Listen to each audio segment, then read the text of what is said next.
Let's see here. Hello.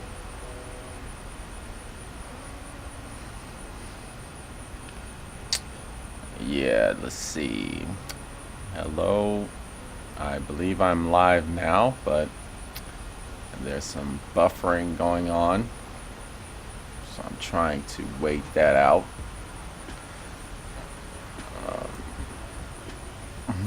Guess that's what I get for installing all these updates and then being like, oh, I'll just start streaming. I think the updates are getting started up for the first time and is making things slow. Let's see. Yeah, hopefully everything is good. I see Badger. Hello, Badger. Let's see how close I can get this microphone.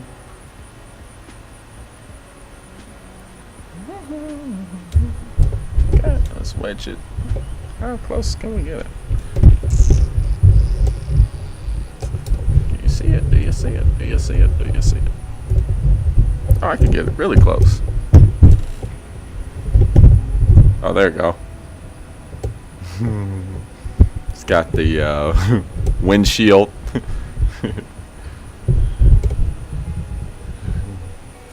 Okay. I am ready to ponder. Hello?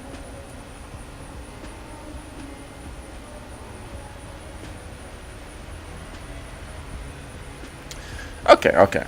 We'll just start talking and hopefully y'all can hear me good. I wonder if there's some stuttering, buffering, because that's what the error messages that I'm saying that are showing up. But we'll just start talking and then let me know if there's issues. But yeah, welcome to the Black Ponder. This is, let's live stream philosophy. These are hangouts that we do on our philosophy channel, and it's pretty I enjoy them very much.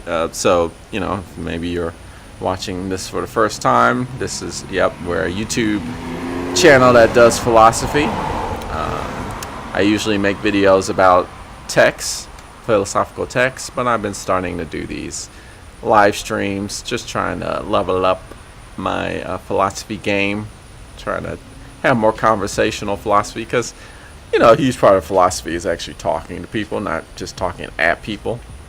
It's not just lectures, it's like conversations. It's dialogue.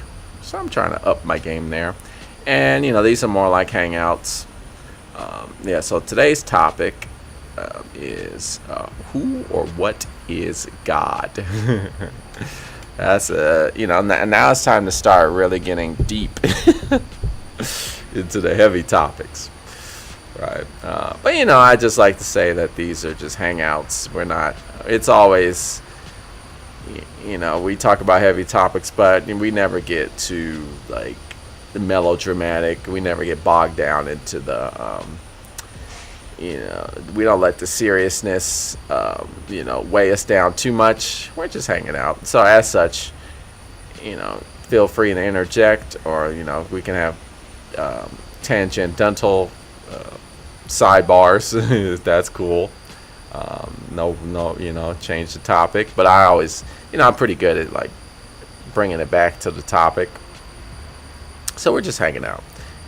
So who or what is God? So we're gonna talk about the philosophy of this, like the philosophy of what is God. So this is not like a conversion video or some sort of like evangelist type of thing, where I'm not trying to convert anybody to any religion, or I'm not trying to convince you like, oh, this is the one true God and accept Jesus Christ as your Lord and Savior. No, we're not doing any of that. We're just talking about it on a philosophical point of view. I am, disclaimer, I am a Christian myself, and I do, I am into the whole Jesus thing. And if you like to talk about that, that's cool too. But, welcome people who are like atheists or agnostic or other religions, Buddhism, Muslim, Hindu, everybody's welcome, and nobody's really, I'm not trying to sway anybody's opinion. We're just talking about, and then the whole idea of God, right? That's like not just a Christian thing. That's an Islamic thing. That's a Judaic thing.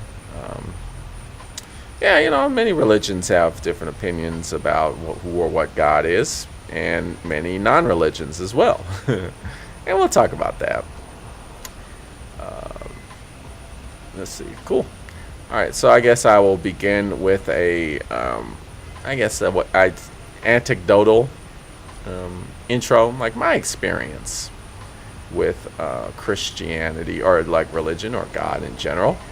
And then, we can open the floor to other people who want to share. Or, I like to kind of start with my perspective. And then that kind of makes it more, kind of humanizes the whole conversation. Makes it like, oh, okay, this is where you're coming from. And then some people will be like, all right, but I'm coming from this angle and such. Looks, I'm peaking a lot on my audio. But I think it does a good job and making sure that the peaks don't sound bad. But let me back that microphone a little bit. Okay. Yeah, so like many people, like a lot of Americans, right? I was born Christian, basically. Mama was Christian. Family was Christian, and then was just forced to go to church.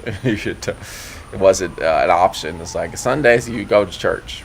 And I was one of those basic kids who was like, yeah, this is kind of boring.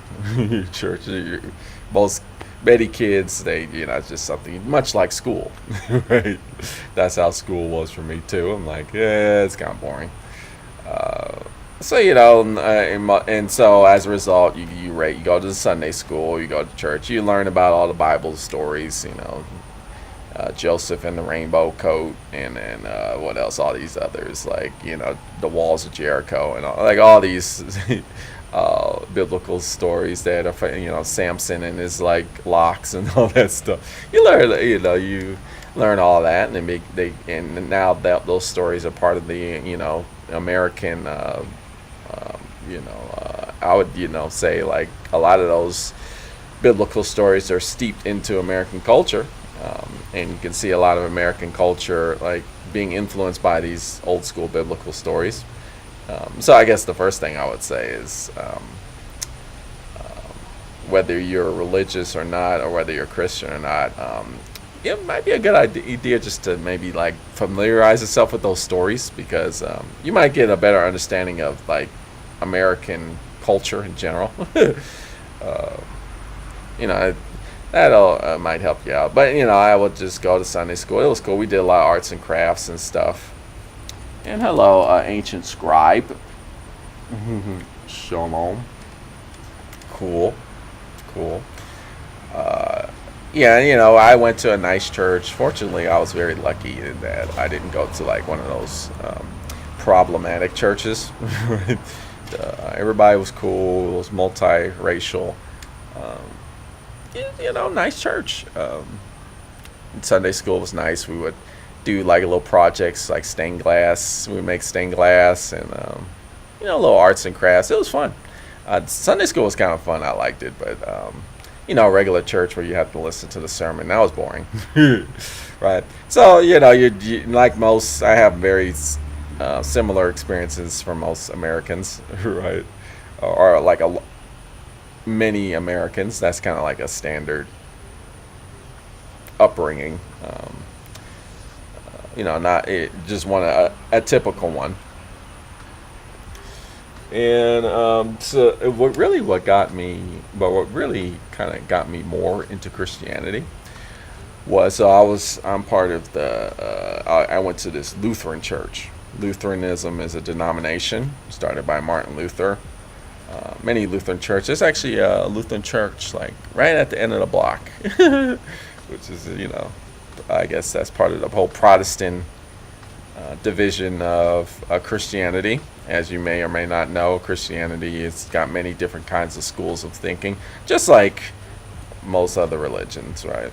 They're split up into like schools of thought, and Christianity you ask somebody who's a Christian what they believe in, you might get like a whole different type of answer, because there's all these different schools of thought.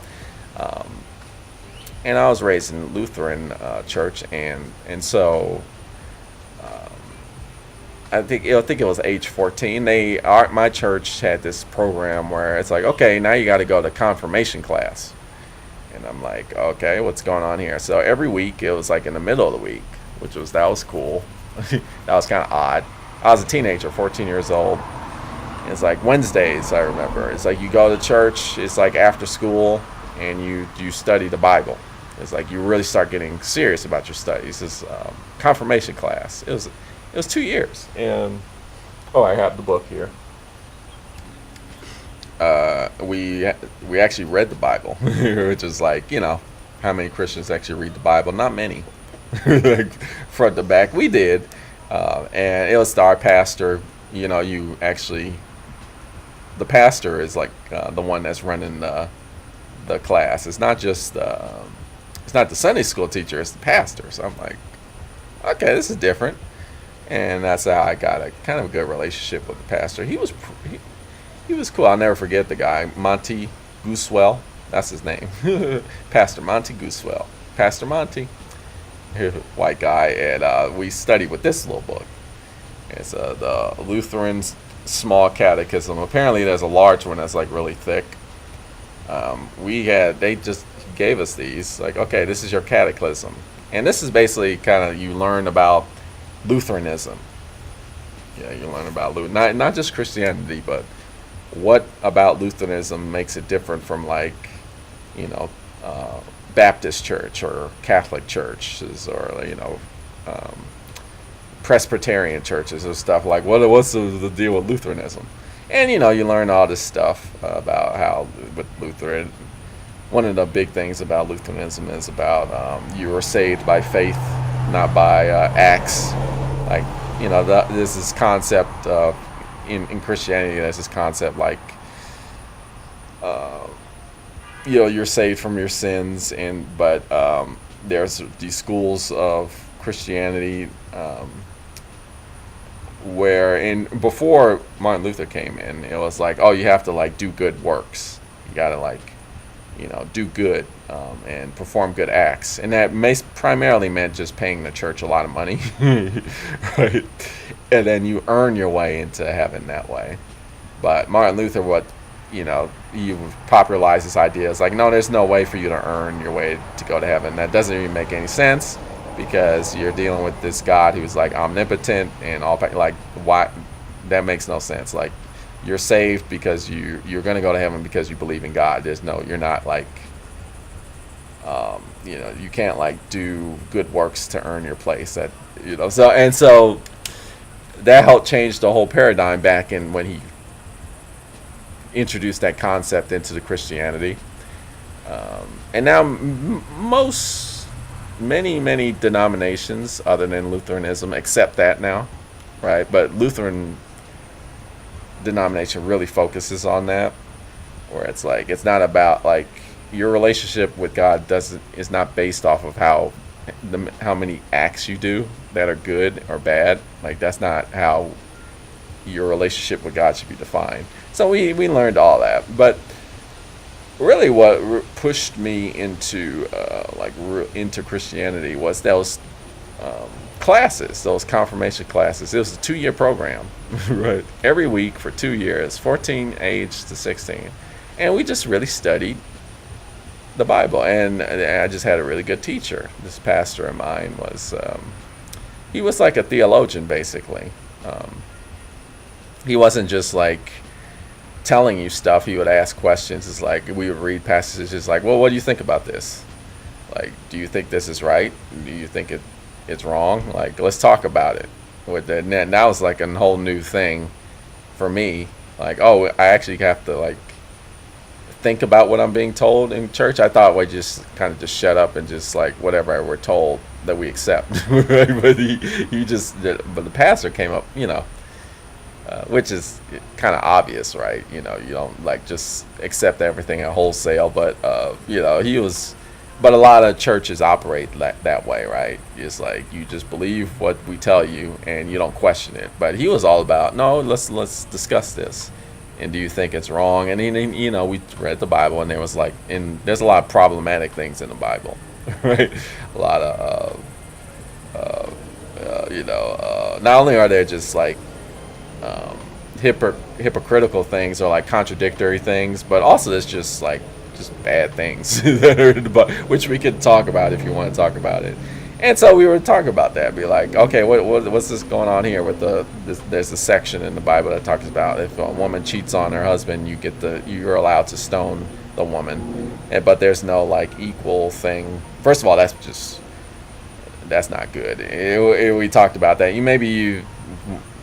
Some of y'all watching might think like, oh, that's acceptable. I don't think that's acceptable, and the pastor didn't think that was acceptable. And then further to that point, it's like, well, there's no equivalent to if a man cheats on a woman, there's no stoning involved there, right? And so we would talk about these things, and then so we read the Bible. It became not like this sacred text, rather it became like this scholarly endeavor, like this. It was like a scholarly endeavor, right? It was like, which I was very attracted to that. It was like, oh, I'm actually kind of taking this more seriously, as opposed to just accepting this at wholesale, which I feel like is not like a serious way of like believing in something, right?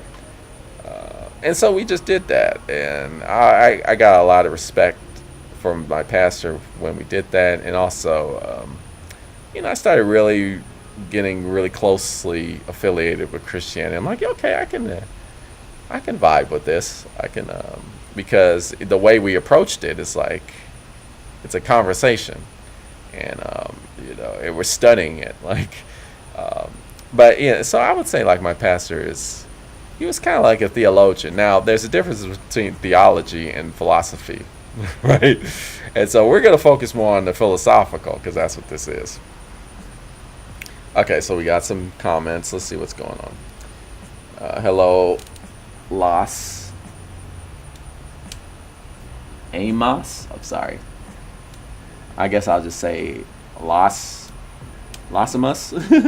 Oneness is God. Okay, yeah, let's see. Right. In my opinion, our collective consciousness, if we have organic solidarity.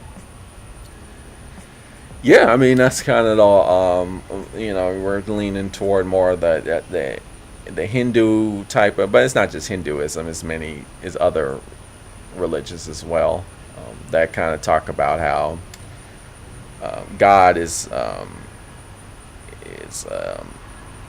really, ultimately, God is like all things, and further to that point, there's only one thing, and that thing is God. And like what we perceive as like individuals, like we are part of God as well, and creation, or the universe, it's all part of this oneness that is God, right?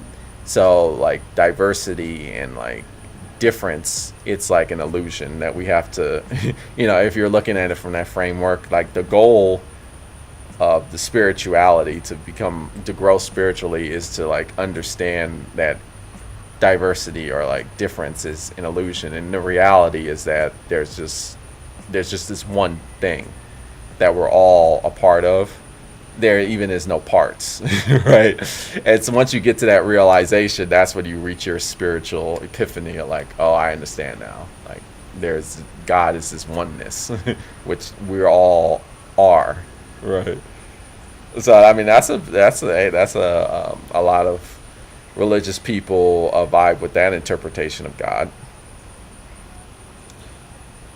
I find your work very interesting, man. Cool. That's nice. It's a labor of love. I hesitate to call it work, but I guess it is kind of, because I guess hobbies work too, I guess. But I hesitate to call it work. It's more just like pursued interest, I would say. And then hello, Alex Martin. Love your biz. Just discovered you the other day. Well, that's cool. Yeah, check me out. I got a lot of videos out. Um, you know, I'm glad you're here.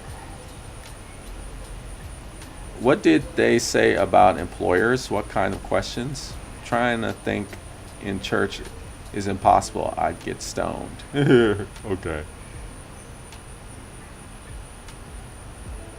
Let's see here. I think I'm just reading through. Good stuff. Okay, okay. Yeah, I had one guy tell me he saw it wasn't a miracle though. It sounded funny. Cool. Um, Secular morality. Yeah, we can talk about that too. I'll focus on that a little bit.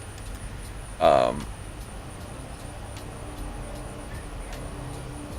yeah, that's a okay. So here's some philosophy here. Some philosophy regarding religion and that whole idea of secular morality.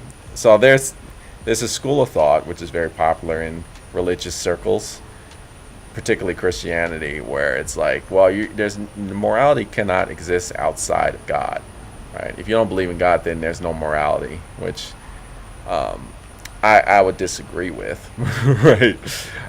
You can definitely you can have a moral position that's good without God in the mix. And then further, I would say like, and we go back to the I guess it would be a philosophy, Lutheranism as a philosophy, where it talks about how your relationship with God is not centered on how many good acts you do and how many bad acts you do. Like, and you're not trying to earn your place in heaven. Like, that's not the point of having a relationship with God. I mean, that's just kind of like the result, right? Or that's like that's kind of like the consequences or like the effect. Um, so it's not like so the idea of Lutheranism is talking about how, well, if you really truly have a relationship with God that's like really true and like um, it's based on like actually forming a relationship with God and not like other things, like you're not putting your ego into it, or you're not trying to like gain power through like some sort of way of um, communing with God. If you're really just genuinely like, I want to form a relationship with God that's meaningful and it's beneficial, then your moral standing as a result will become stronger, right? But your relationship with God is not about like, I want to be a moral person. Your relationship with God is like, I'm lost and I need guidance and I need like spiritual growth, and that's what my relationship with God is about. And so as a result, the philosophy is you will develop morality. Um, so Martin Luther would argue and say, like, because there's a lot of Christians and religious people who will say, well, um, you can't form a morality. You can't develop a kind of morality or ethics without God. And so Martin Luther would say you're completely missing the entire point of what Christianity is about, or like what it should be about. It's not. It's about you developing spiritually and like going dealing with like the hardships of life, like the real hardships of life, like angst and trauma and like you know stress and these type of like that kind of like severe stress and like the woes of life. um, Developing a relationship with God can help you with that, and as a result, as you develop that relationship, you will become moral. But you're not like trying to like become like this um, like saint. You're like, that's not the goal. Like the sainthood will come as a result of you developing a relationship with God, right? And I kind of share that. So to that end, like people who are like atheists or agnostic, or there can become moral. They can have very good morals too, right? and they can do good works as well, right? You're right. So that's something to think about. Okay, and then you say I can recommend. And oh no, my camera's frozen. Hello, Jeremy Borno. My camera's frozen. Is it still frozen? Let me know if it's frozen or is it just jittering. It does say like I'm buffering. Let me see. I'm just gonna check this right quick. Okay, now it says excellent connection. Hey, Nat. Hello. How you doing today? Okay, doing good. Good. Hello. Well, it says excellent connection, so I'm just gonna keep rolling. But yeah, please let me know if you get some internet bufferings or something like that. But you know, we are here in the South, where the internet infrastructure is not the best. I think I might be buffering again. That's unfortunate, but it is what it is. Okay. I will continue reading these quotes. I recommend the Audible Anarchist audio essay on Taoism. Many were executed. Okay. Audible Anarchist essays on Tao. Oh, just there's a bunch of essays on Taoism that is anarchist. Okay, I'll check it out.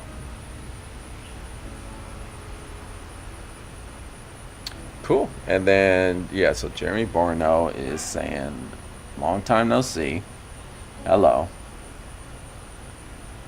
I'm stoned not by bags of stone, but marijuana. Yeah, you do sound like you're stoned. That's cool. That's good. Hey, you know, do your thing. But yeah, the way you're chatting, you do sound like you're stoned. So that explains a lot. But hey, you know, glad to have you. And hey, do your thing, man.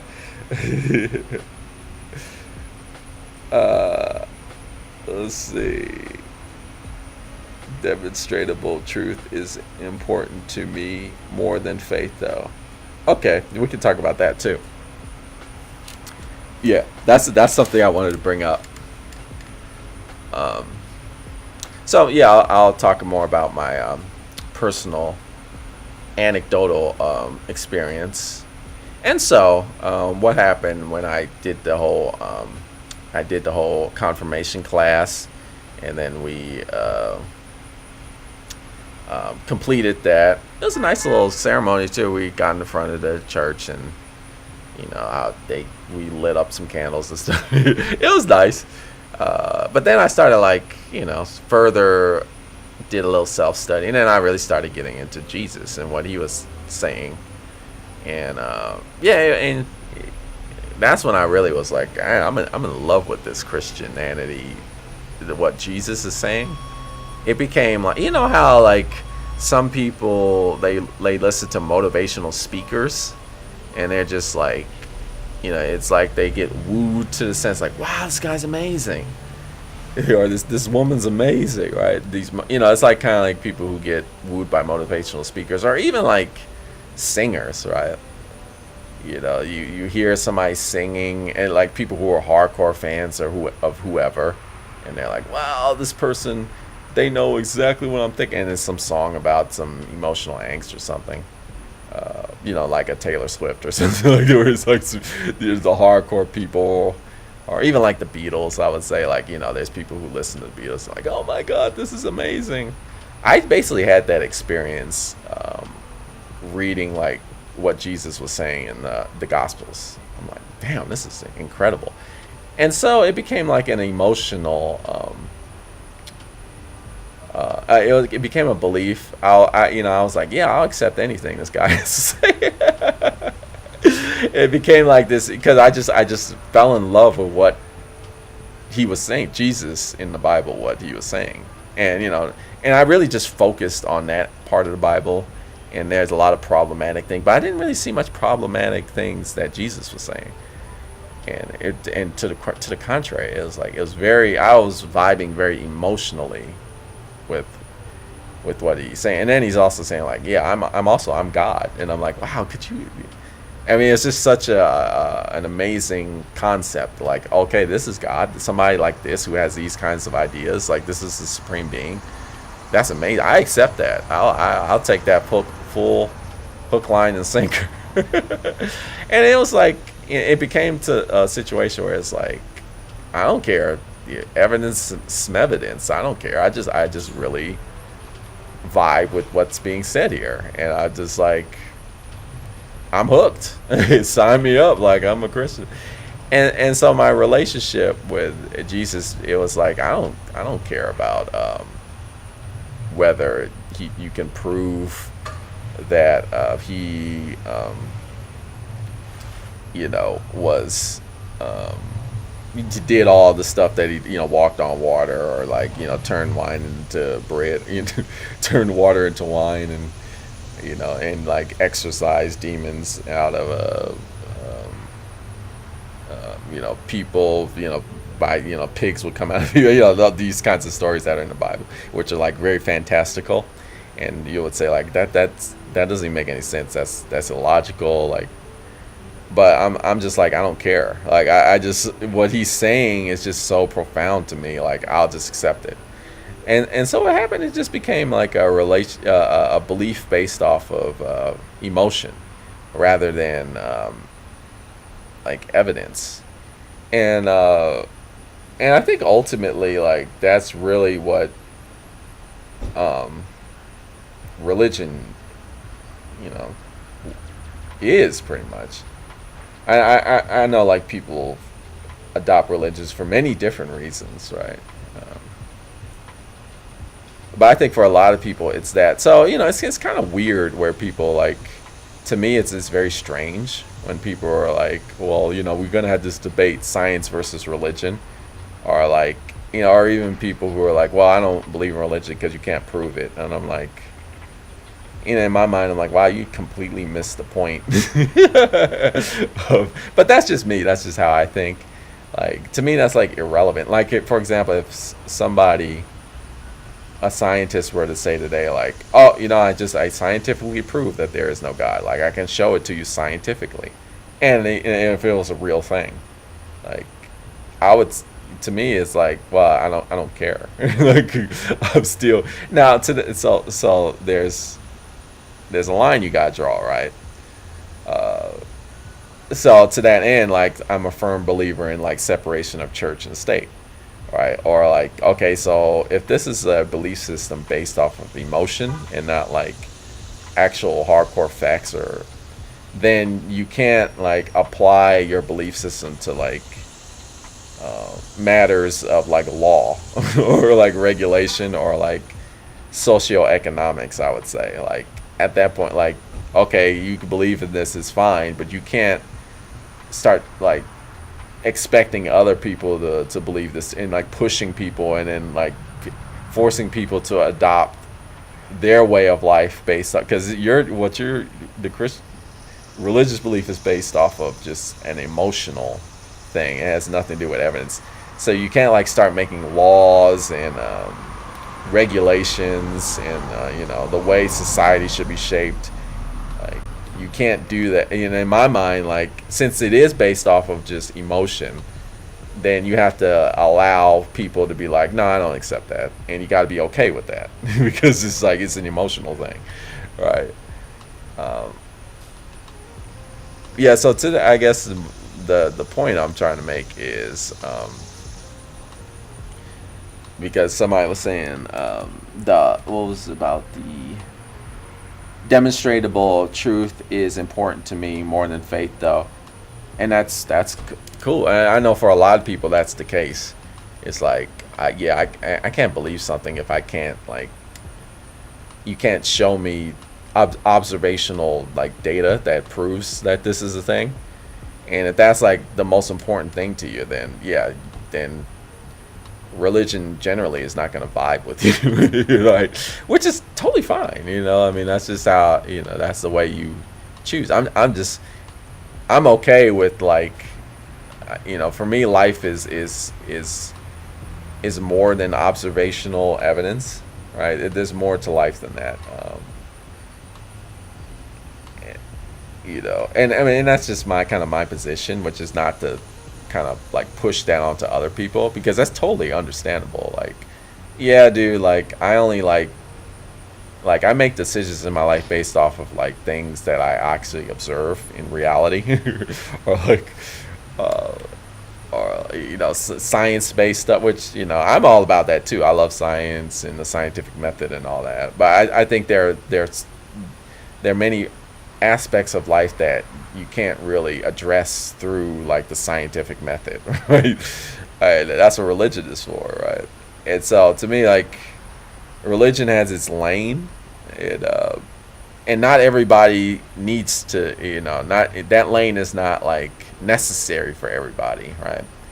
It's necessary for me. I need that emotional like kind of attachment. It's kind of like I call it more of a spiritual thing. But there's people who are like, yeah, I don't really need that, and that's fine. So I guess it's like kind of a difference. It's kind of like, how you're made. Your where you stand personally.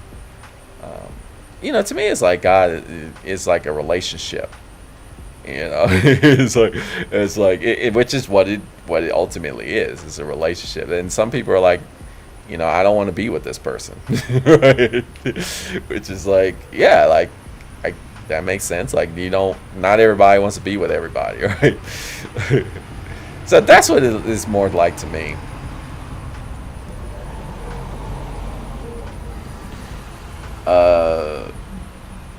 Yeah, it's slow frame rate. Yeah, I have no control over that, unfortunately. It's too bad. But that's just my internet connection. Hopefully the sound is good at least.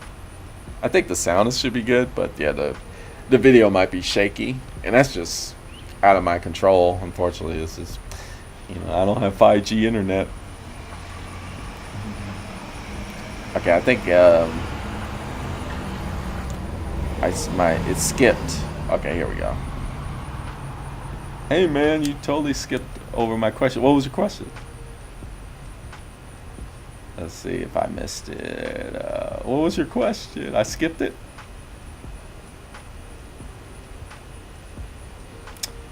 Well, feel free to. Okay, yeah, I see my chat window just skipped. Let's see if I can catch up or like go over this. Because I see Alex Martin. That's much better way to encounter religion. For most, it presented as truth from the get-go. Okay. It's abandoning truth in a quest for safety. Well, okay. So Las Amas is doing a lot of talking, which is fine. But let me go to the people who I haven't talked to. So I guess your question, Badger, was skipped over. But if you could go ahead and put that question back in the chat, I will definitely respond to it, because I can't find it.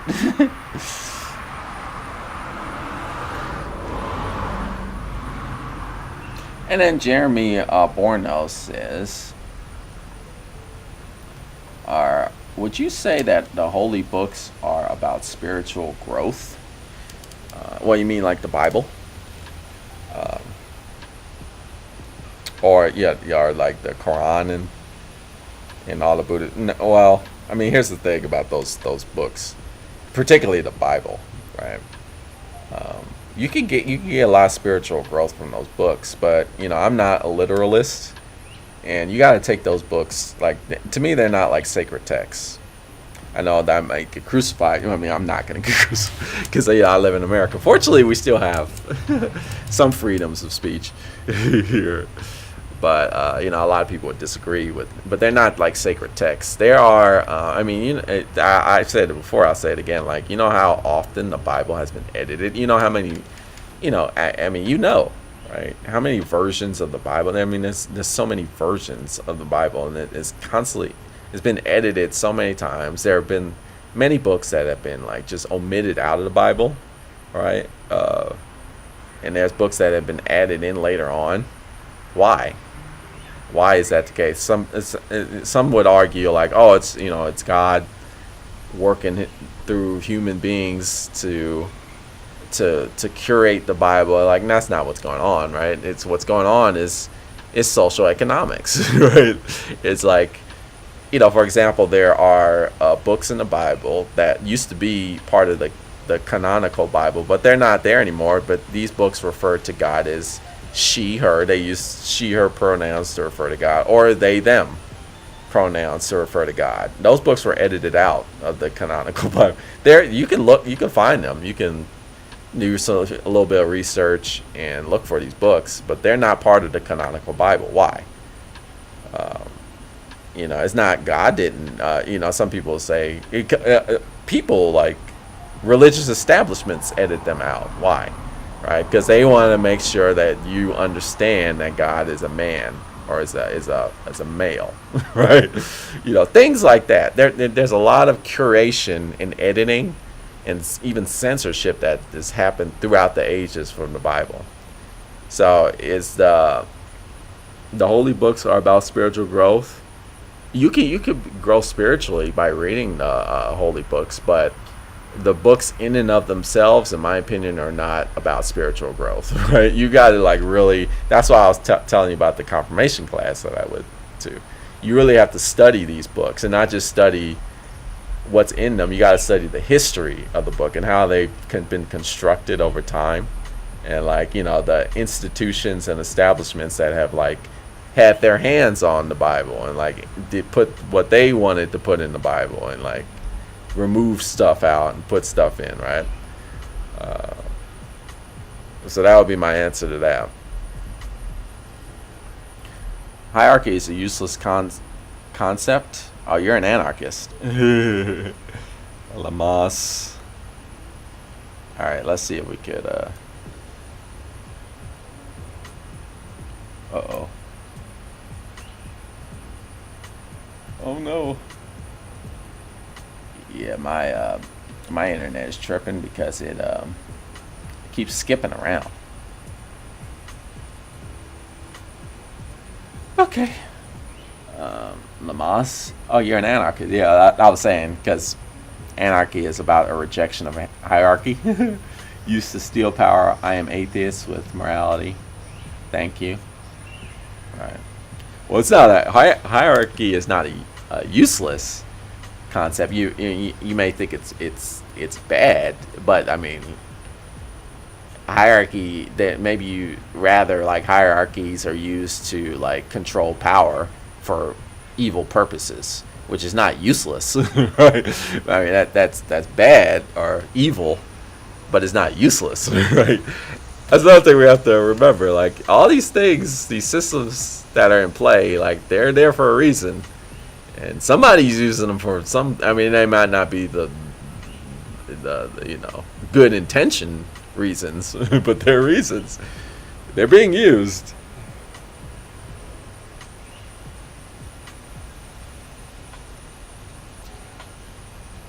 Did you get that question? No. Badger, I did. You say, hey man, you totally skipped over my question. And then it's, did you get that question? No, I didn't get it. Maybe you already typed it in. I haven't seen it yet. Okay, let's see what's going on here. Oh, Noam Chomsky. Yeah, I see you're the anarchist, which is, I vibe with many aspects of anarchy. Did your question come through? I don't think it did. Badge, I think you have to retype that one. Let's see here. I think that is healthy for sure. It's a tool for control. I agree, it informs the individual. That's why it's important to me not to judge others. I think if it helps them, it is a good thing. Yeah, I'm all about being non-judgmental because that's like a Jesus thing. Do not judge. And we could explore that if you want to. Sound is good. Yeah, because I got this really snazzy microphone. They always say sound is better than video. The problem is, I think just my internet is, because I could get like a high definition camera, but if my internet's slow, it would be just as sturdy. So, and hello YN. And then you talk about capitalism, and I gotta remember, Las Amas. This person's stoned right now. So there's that. Capitalism is insidious and it corrupts most things, but anarchism is my ideology personally. I'd love to do a collab with you if you want. It depends.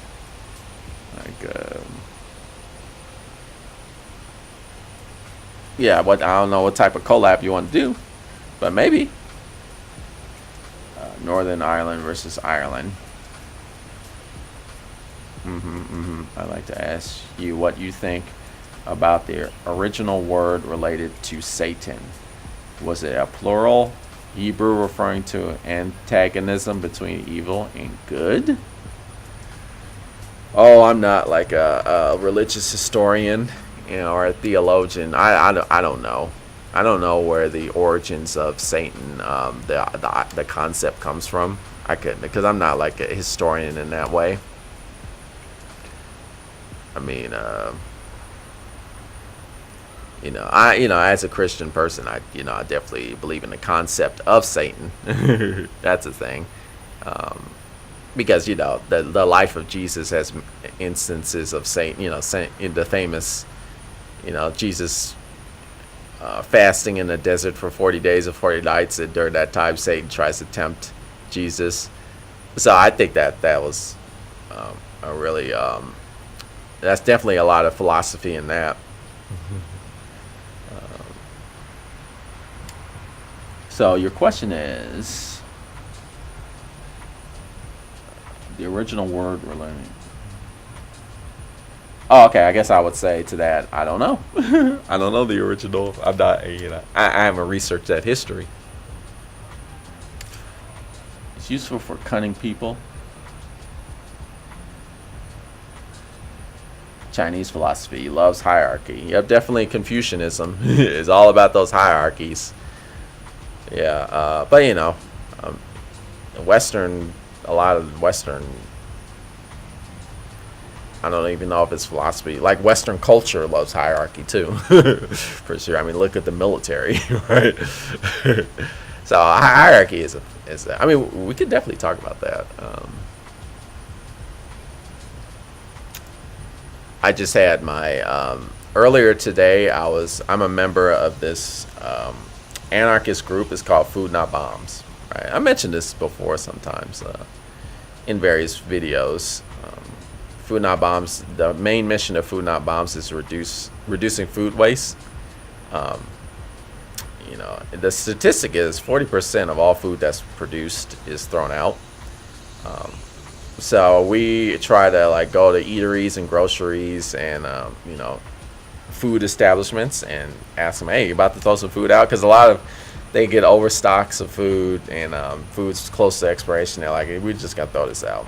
Meanwhile, there's people starving and they need food. They haven't eaten all day, or multiple days they haven't had a good decent meal.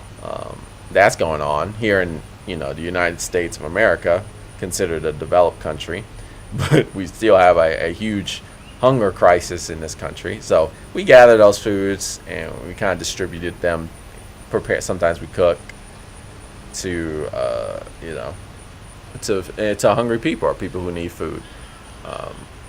And it's an anarchist group, so it's kind of it's ad hoc. It's we don't have no headquarters, and it's a global group too. But there's chapters, there's local chapters, and I'm part of the local chapter here.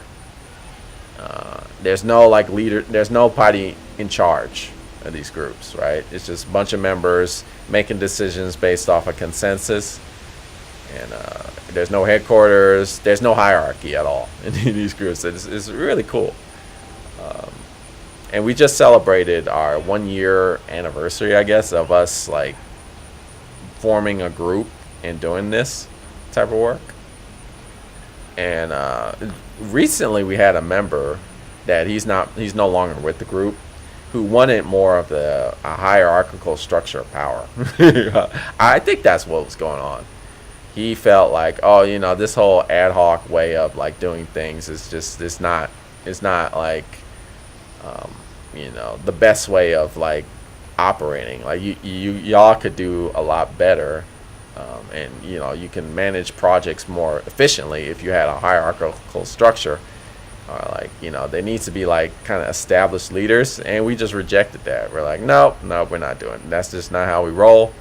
People, we got various members doing various things, and as long as they're doing it under our shared vision of reducing food waste, good to go. Right, good to go. So the guy bounced. He ain't part of our group. So some people just they love that hierarchical structure, but we ain't about that.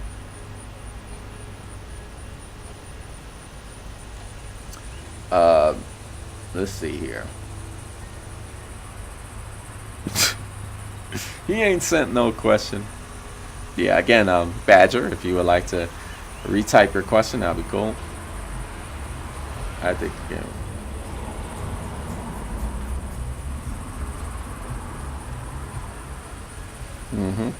And then YN asks, "Are you a Christian?" Yep. I guess you missed the beginning, where I talked about my whole Christian origin story. It's not really origin. I was, like many Americans, you just, mama was a Christian, parents are Christian, so now you're a Christian, right?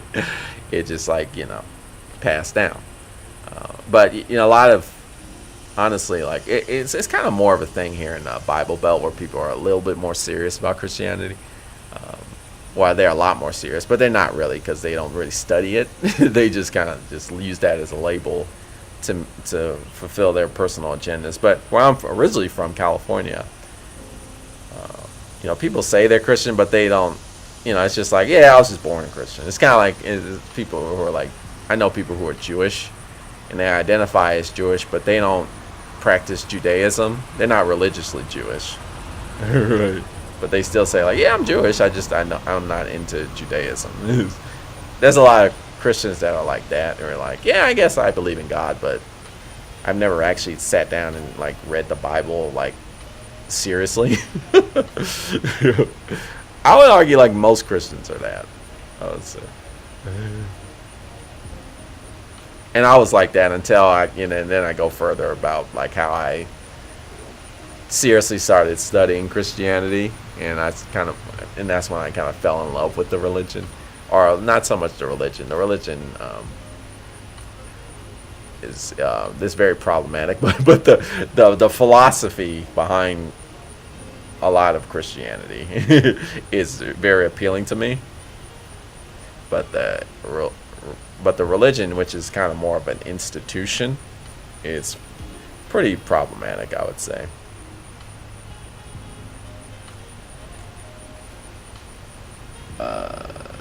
Let's see. Awesome. This is an awesome thing to do. I eat once daily due to poverty. This is great contribution to humanity. Exactly. Yeah, so I'm all about that anarchy. I mean, I will say, like, there are some situations where anarchy doesn't work. I know, that's a thing that, even my buddies would be like, what are you talking about? I think there's really no perfect philosophy, really. Like, even what I was talking about with Christianity, like, there's a lot of, in that Bible, there's a lot of problems and problematic things in that Bible.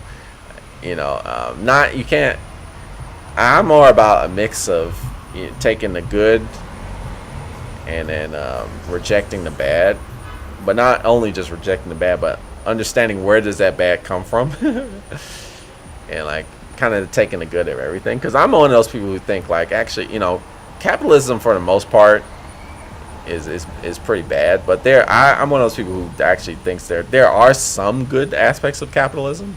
I'm not saying like I'm a capitalist or like I would even argue like yeah, most of capitalism is pretty shitty, but there are some aspects of capitalism that are good, as opposed to like all of it is just bad. It's like, well, I don't know, it's all anarchy. I would say like there's some aspects of anarchy like when you really think about it can't work in certain situations, but for the most part, I mean for many situations it's very good.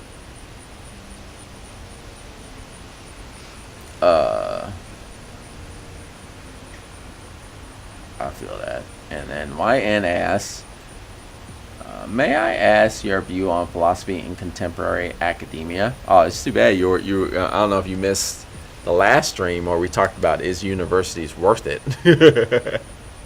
Because you would have had a good discussion. We would have talked about that. That was basically the topic of the last live stream. Yeah, we talked deeply about that. Let's see if I can summarize or give you a sneak peek. Yeah, I would encourage you maybe check out the other live stream.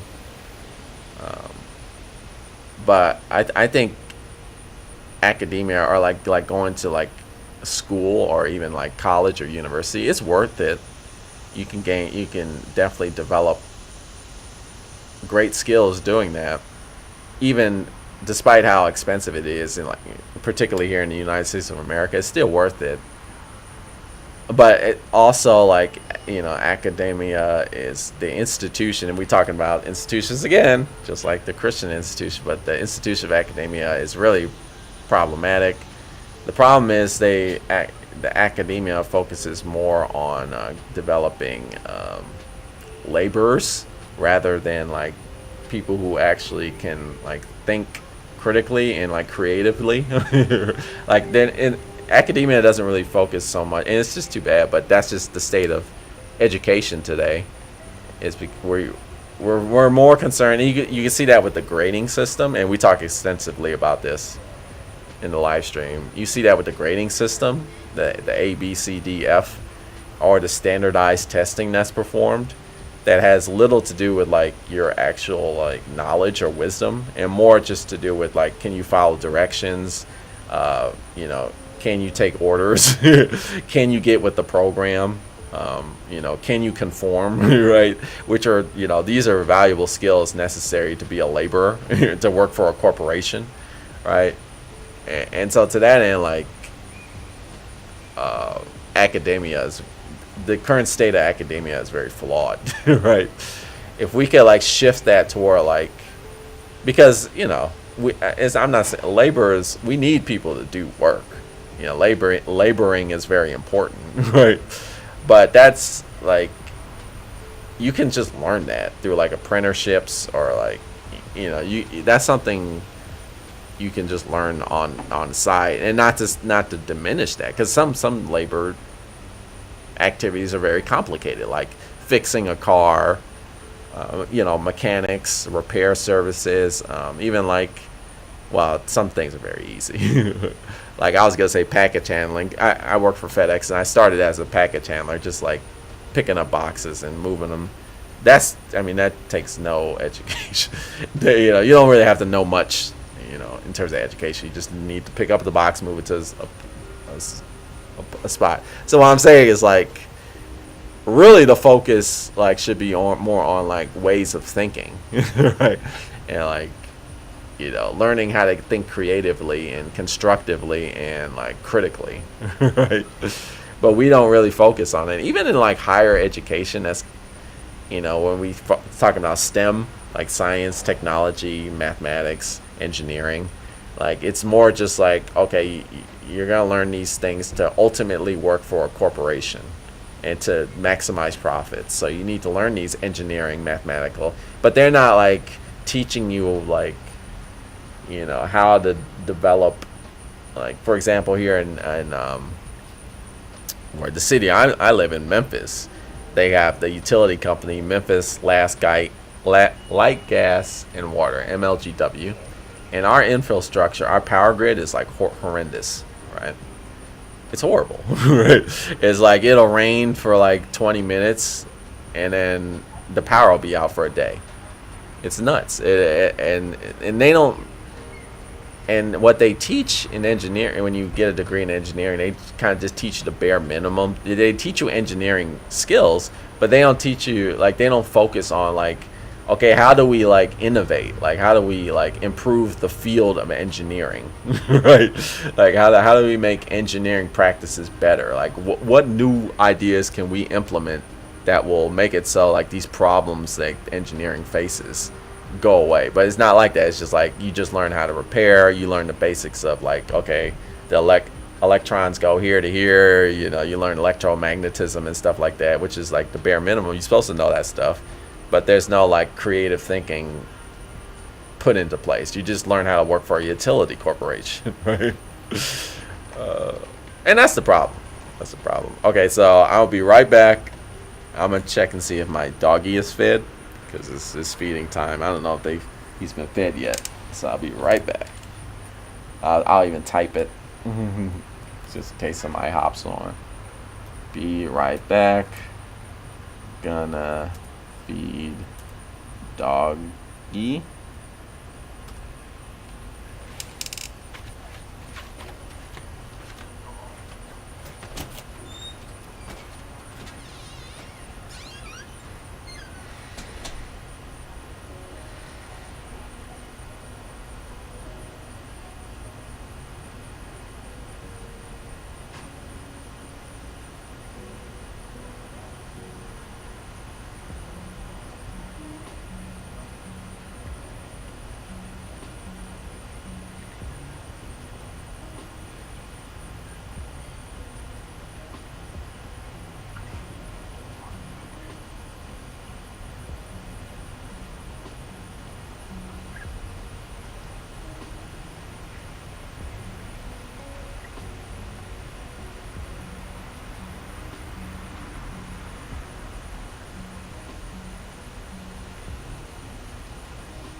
Okay, we back.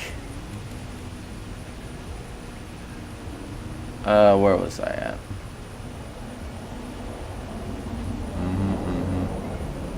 Let's see here.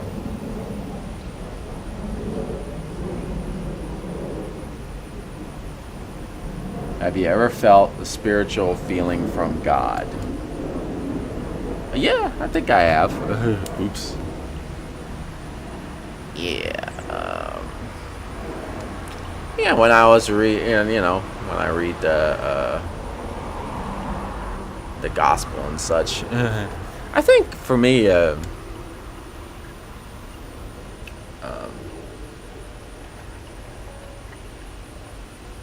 so I guess it's two things. I guess the major thing is it's the, like, being able to relinquish, like, okay, you really have no control over really anything. I mean, you could do certain things. That's my favorite book in the Bible is actually Ecclesiastes, which talks about that extensively. And so people think, like, it's often, like, confused. It's misinterpreted because people will say, like, oh, this is a bunch of contradictions, because I think King Samuel is the one. Samuel is the one who wrote it, and he's talking about how to be a good king, and he's like, and it's just a rant basically. He says, like, oh, that's like, why you even ask me? That's an absurd question. I don't know how to be a good king is. as you know, he talks about as if like I could even tell you how to be a cook, like as if like I can control anything. And then he talks about how he gives you advice like you should like develop a plan, but tomorrow that plan could like go down to a crop. The weather could be so horrendous, like your whole entire like things that you planned for could be gone. Right? That's just a reality of the situation. Like he makes he says one thing and then he follows it up with like you should do this, but understand like if you do this, it can be just taken away, and that's just how it is, right? And so I think my spiritual feeling is being able to kind of just take that, being able to just give that up, that like feeling of control, and be content and be like, well, I guess this is just God. Which I know a lot of people can't really understand that, or like don't really want to, like no, now you're just, might as well like also accept Santa Claus and the Easter Bunny. But I guess that I do find great spiritual resonance, I would say, doing that, being like, because life will present you with all types of things, and sometimes it's just too much, and it's like, what can I do? Like, there's really nothing I could do, and then just being like, yeah, there's like really nothing I can do. So like the only really thing that matters is like my spiritual relationship. That really, because there's much, this whole earthly material thing I have no control over that. Right? So and I find a lot of like, once I started like thinking in this way, like my spiritual feeling really like enhanced. And that's why I really started to develop this kind of metaphysical relationship. Yeah, so there's that part, and then the other part is like finally coming to the realization, which you can definitely do without a relationship with God, but I think having a relationship with God really helps.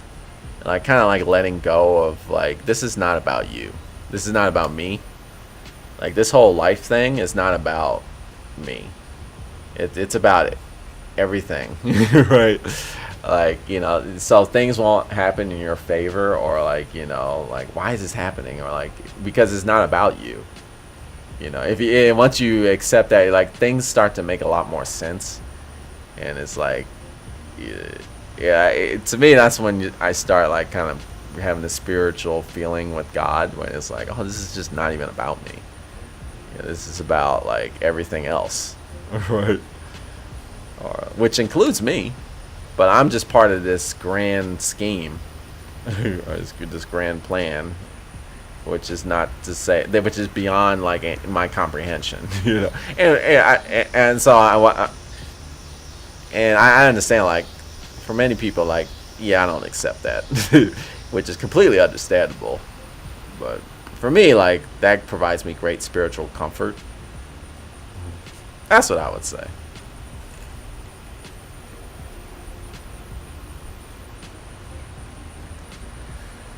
Let's see here. I feel that the impractical people never had their way until the emancipation, and after much bloodshed, alas, the impractical folks proved to the practical. Okay, that's a quote. I'll just leave that as is. And YN says, I am from Buddhist culture background, very different than Christian. That God feels like an entire new concept to me. Yes, when I was in school, when I was going to high school, middle school, no, just high school. In high school, I had this best friend. He's Buddhist. He was Buddhist. I haven't talked to him in years, so we just lost touch. Too bad, but he was Buddhist, and he would say the same. In Buddhism, like gods, like deities exist, but they're irrelevant. Like they're not like the focus of Buddhism. Like the focus is reaching enlightenment, right? And they, in Buddhism, this, from what I've studied and what other Buddhists tell me, even the gods have not reached enlightenment yet, right? So they're not the focus of the spiritual journey. So I see what you're saying.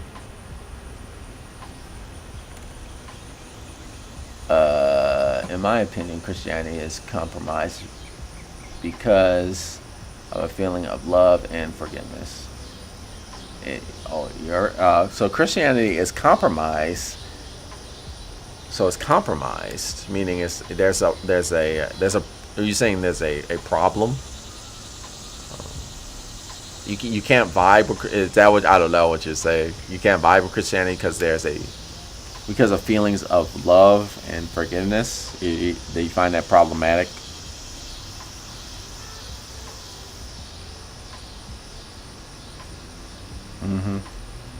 And Las Amas would like to do a collab. Well, I'll check you out. Let me check you out. Do you have your own YouTube channel? I'll definitely check you out. Alex Martin says, do you think the question of God's existence is a worthwhile question debate? No, I don't. Do you think faith and reason are incompatible? No, I don't. Or should not be used to support each other's claims?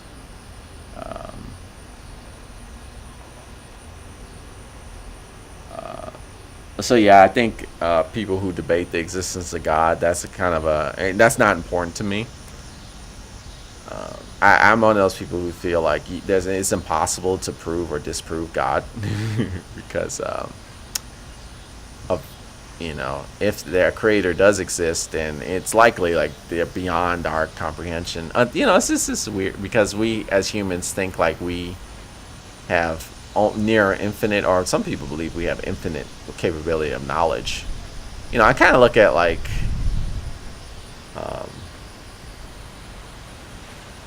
it's like an ant, right? An ant, like an ant can never understand calculus, right? And that doesn't mean the ant is inferior, right? They just like it doesn't have the capacity to understand certain things. And so you just magnify that to us is like, well, humans, we're limited too. Like there are many parts, I feel like there are many aspects of reality that we just don't have the capacity to understand. And I think the existence of God is one of those things. So to debate the existence of God would be like an ant trying to comprehend. It's absurd, right? But that's just my view on it. But at the same time, you should definitely use reason to explain your faith, to like hash out your faith. That's what theology is. That's like a lot of what theology is. Which is very important, I think. Theology is often neglected. I think all Christians should be theologians. But, theology is this, like, this study that's, like, very niche and, kind of like, what is it? Behind the curtains, only, like, an elite group of people that, like, insiders know. And it's, like, this ivory tower thing. And it's, like, no, like we shouldn't just believe in something just because, right? There should be some sort of reasoning behind what we believe in. And it could be like reasoning that's not completely explainable, but it should be like some logic to it, right? So absolutely, I think that's a huge problem with religion today, particularly Christianity. Like people believe in a lot of Christian ideas, but there's no reason behind it. There's no logic behind it. It's like, so you get these absurd outcomes, right? And that's a problem.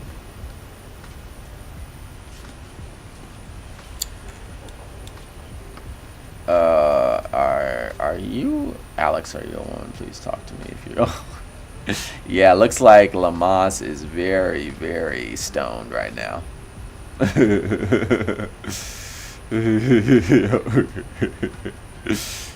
very stoned.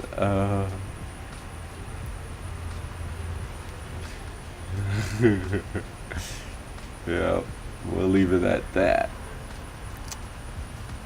It's a chill place. It is sick here. God is a jealous, and the Bible even uses that word. God is a jealous God. No, God, He commands. You may have no other gods before me. He, she, they should be. I guess it should be moral for us to be jealous. No. Well, so jealousy is a complicated thing, right? And I actually I don't go into a lot of detail because I had, I did a video about this text called The Ethical Slut, and that really dives into the concept of jealousy. We have a very simplistic understanding of jealousy. We feel like it's just this one emotion, but actually jealousy is this umbrella term, right, of many different emotions based off of traumatizing experience that we've had. And you check out that video if you want to know more, but I think I even elaborate further in the comment section where I'm debating this guy about jealousy. Now that's different from the jealousy of so jealousy, yeah, so there's many aspects to that, what you said. So jealous, I guess. So you say, I guess it should be moral for us to be jealous. So yeah, when you consider jealousy is a natural human response, right? Just like hunger or thirst or like things like that, or like for many people, drive to sex and things like that. Jealousy is just one of those emotional responses, but jealousy is a very complex emotional response. So in that way, it's not like moral. It's not like jealousy in and of itself is not immoral or moral. It's more just like the response, how you deal with jealousy is where the ethics come into play. Because everybody gets jealous, right? Everybody has to deal, because that's part of what it means. That's part of the human experience. Jealousy is part of what being human is. So that's not what the moral thing is. The moral thing is like, okay, we gotta learn what jealousy is, and how do we deal with jealousy, and how do you deal with jealousy is gonna be different for each person. I would encourage you to check out that text called The Ethical Slut, because it really talks about that in extreme depth. And I don't even think I only touch on that in the video, because I focus on other things that the book brings up. So there's that aspect, and so but also when we're talking about jealousy within the God context, I think that's a bit different, and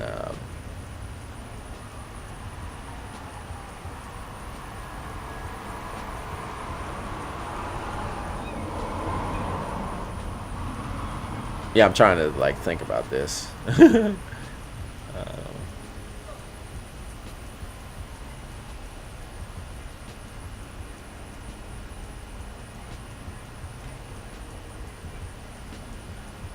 Yeah, I guess I probably should like think about that a bit more.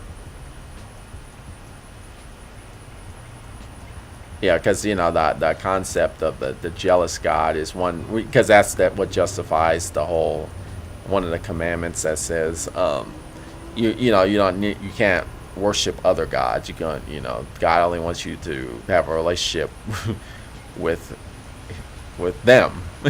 They, he, she, them. I will use they pronoun because that's just because of my Christian understanding of God as this triune, this Father, Son, Holy Spirit. So it's they, right? It's three in one. Right. But then even then it's like, so you're having a relationship with one being, but it's three of them. So are you really having? So the jealousy is interesting. I think you got to expand more on that. That needs to be explored, and I'm sure like plenty of theologians and religious people who study philosophy of religion probably have expanded that. But I think like jealousy is more. It's kind of different when you're talking about it in terms of God. And so I would like to probably think about that a little bit more and study more about that.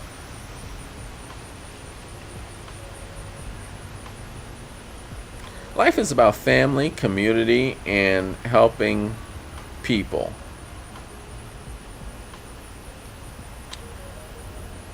Well, yeah, life is about that. I would say it's and more and more. I've learned like a huge part of life, like, well,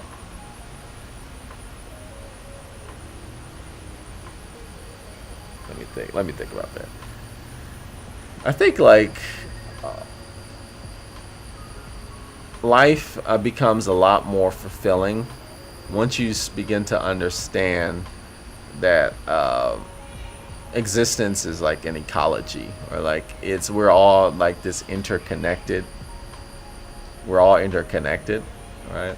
Um, it's kind of like this oneness that we talked about in the beginning. But I don't know about the whole diversity is an illusion thing. We are like we are the part of this one thing. Um, I guess you can, it's kind of like a contradiction in the Hegelian sense, where it's like we're all part of this one thing, but this one thing is composed of these diverse aspects, which are all part of this one thing. So it's kind of like this contradiction that progresses itself. But I think like, yeah, life becomes, because it's not only about your family. Yeah, it is about your community, and it's also about like different communities interacting with each other. It's not just about one isolated community, right? It's about understanding that we're all like it's not just the human species. It's like life, or not even life. It's existence is all just composed of communities interrelating with each other, right? And that's when I think that's when we start talking about what really life is about, I think. Yeah. Because it just reminds me of friends I have who are like, dude, you just need to focus on your family. That's all you can do. You can just focus on your family, and maybe your neighborhood, your little community, and that's all you can really do. And help people here and there, but really you just need to focus on your family. But I would argue like in your inner community, but I would argue like that's kind of short-sighted, and I think you definitely need to understand like what you do in your family and what you do in your community affects like people like in other countries across the world. It does. It really does. And then we could talk further about that, because somebody could say like, well, how does that affect? Like, that doesn't make any sense. It does make sense, right? Particularly nowadays when globalism is a thing, and we're so interconnected now with each other. So it's really about understanding how we're interconnected with each other. That's really what life is about, I would say.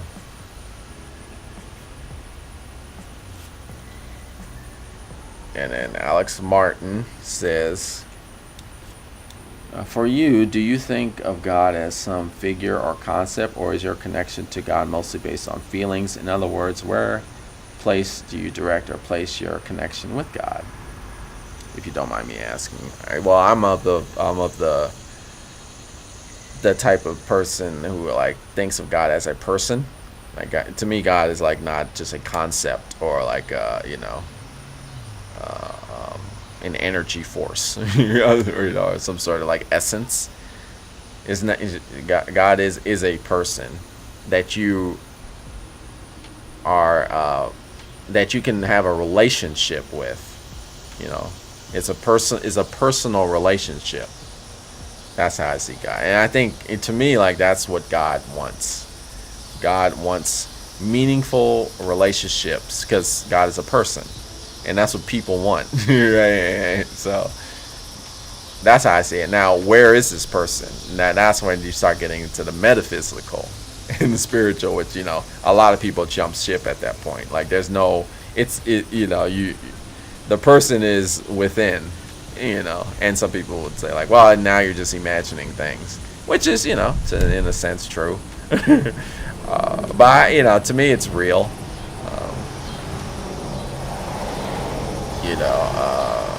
um, the whole, like, one of God's aspects is that God is omnipresent. God is everywhere. So where is this person? Everywhere. Right. So it doesn't matter where you are. You have this personal relationship. You can always tap into that personal relationship because God is like all over the place. Uh, so yeah, that's how I see it. It's like not an essence or a concept. God is a person.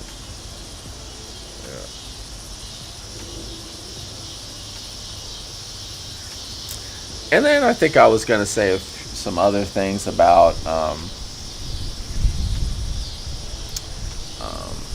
I remember, but I don't know if I want to, because there's the notion of God is love, right? And then there's this other thing, God is change, right? So when we start like trying to define God, like what is the definition of God? Hello, Jet Dimitario from the Philippines. How's it going? Um, yeah, and so like,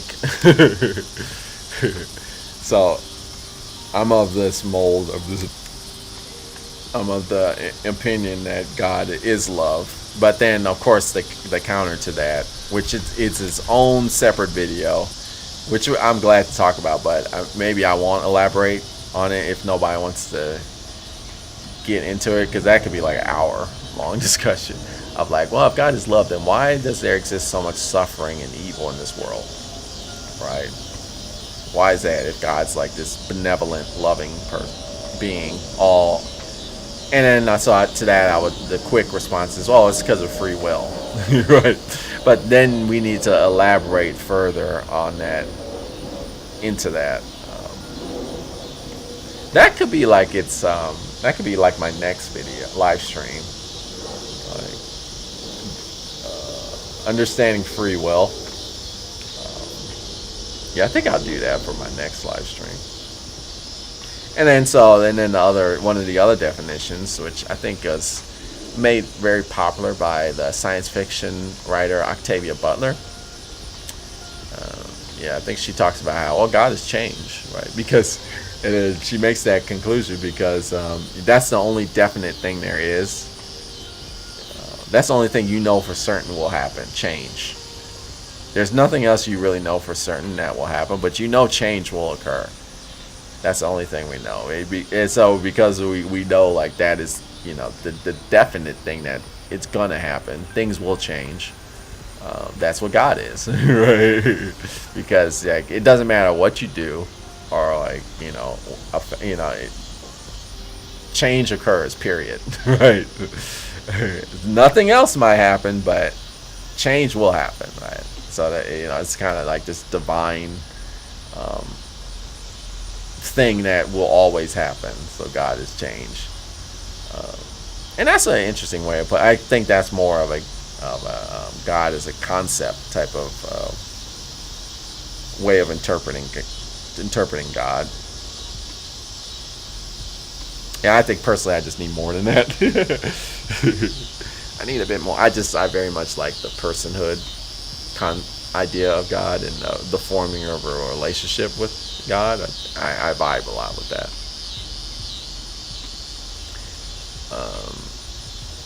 So yeah, I think I will, if there's no other comments, I think I will end the stream here. I'm sorry about the the jittery video or the laggy video, but that's the internet speed. That's just the best we can do it where I'm at here in Tennessee. We don't got the best infrastructure here, so it's kind of out of my hands, but it's fine. It's all good. I love my lo-fi.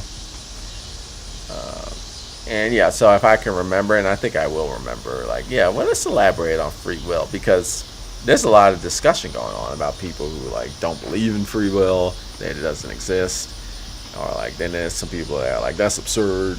Of course, there's free will. I'm like kind of in the middle, where it's like, well, I think free will does exist, but this is absolute free will. Like, can we decide all things, every part? No. But I mean, but then the flip side is like, oh, we decide nothing, or like we don't truly make decisions. Decisions are like predetermined, based off of like physics or quantum mechanics or like brain chemistry. I don't know about that either. I think there's a limit. Free will is like really limited, severely limited. But there is a degree of like choice being made, right, by us. But we can further elaborate on that. I think that'll be the next live stream. And then I can even tie that into the whole, like, okay, so how does that factor into this religious idea of God being love? And I would say, like, well, the free will, when you introduce free will into reality, then that, as a consequence, introduces suffering and evilness, just by allowing free will to exist. Like that just follows as such. But I can further talk about that. But yeah, I just want to thank everybody for joining this stream. It's like 90 something degrees outside, but I'm like, you know what, that's fine, let's just chill outside. I can take it. I was wondering, like, let's put my computer through a stress test. Will it shut down? It did not. It didn't overheat, because we still had a breeze. So that's good. But thanks for joining. Yeah, I'll talk to y'all next week, probably, most likely. That'll be cool. And yeah, see you around. Thanks for hanging. Bye bye.